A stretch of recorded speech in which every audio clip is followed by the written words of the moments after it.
This title is narrated with virtual voice, computer-generated narration for audiobooks. The Second Time Around, by Kelly Collins. Chapter 1. Could she leave someone behind but love them forever? That was a question Bree Watkins had pondered repeatedly. It was the 5th wedding anniversary she would celebrate without him. She poured wine and plated David's favorite meal of chicken cordon bleu. It wasn't the store-bought kind that came from the frozen section. This had been made from scratch. Digging deep into her soul, she found her inner Julia Child and prepared it from memory. She'd packed the cookbook with her other belongings, which were halfway to Willow Bay in the back of a moving van. She wandered through vacant rooms, each step tightening the invisible tether that had held her heart, and being captive to the life and love that had filled the house before. Today she would set out on a journey to test her theory about love, loss, and heartache. I would have never left you or this place, but Aunt Em needs me. She should have felt self-conscious talking to David out loud, but it was like sleeping when she was tired or drinking a glass of water when she was thirsty. It felt totally natural. Clutching her wine glass, Bree's gaze fell upon David's portrait. His uniform, a vivid army green, illuminated the emerald in his eyes. Candlelight flickered, casting playful shadows that danced across his face. Though surrounded by the aroma of her freshly cooked meal, she inhaled and only smelled the lingering scent of his cologne. She sat beside his chair at the folding table she'd borrowed from the neighbor and cut into the chicken. Molten cheese oozed onto the paper plate. Aunt Em sounds good and her spirits seem high. She took a bite and let the flavors settle over her tongue.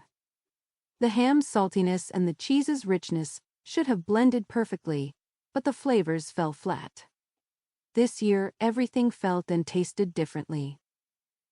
I know it's the right thing to do, but it pains me to leave behind everything we built together, my love. She examined every detail of the dining room, from the crown molding to the hardwood floors they'd sanded by hand. Every dream they'd had was in the walnut stain and continental blue paint they'd chosen for the walls. She could almost hear the pitter-patter of feet from several planned Watkins's children. Children she'd never have. She sighed and blew out the candle.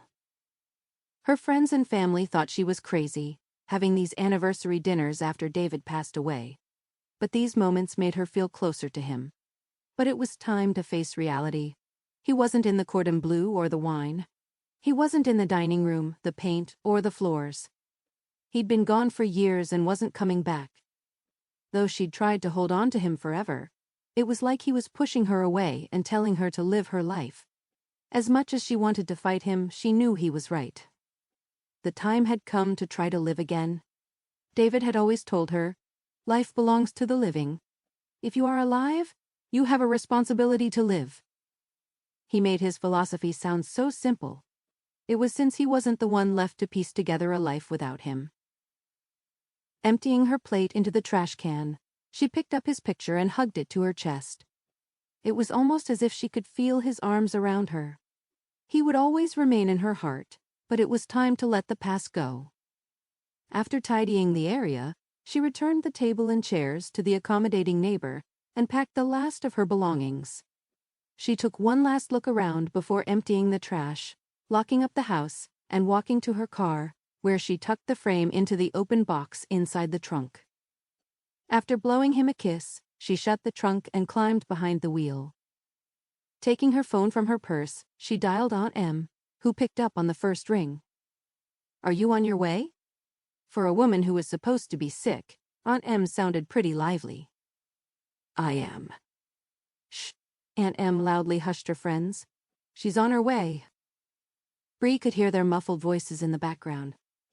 They called themselves the Fireflies, but Bree thought of them more like busy bees. They swarmed everything and everyone and were a nuisance. And Lord help you if you got on the tail end of their stinger. Aunt Em was the queen bee. Nothing happened in Willow Bay that she didn't know about. The town was her personal hive. What time do you think you'll get here? It'll be really late. I figure it'll take me about 6 hours, which puts me there around 11. To keep listening to this audiobook, I've left you a link in the description so you can do it, at no cost thanks to Audible's 30-day free trial.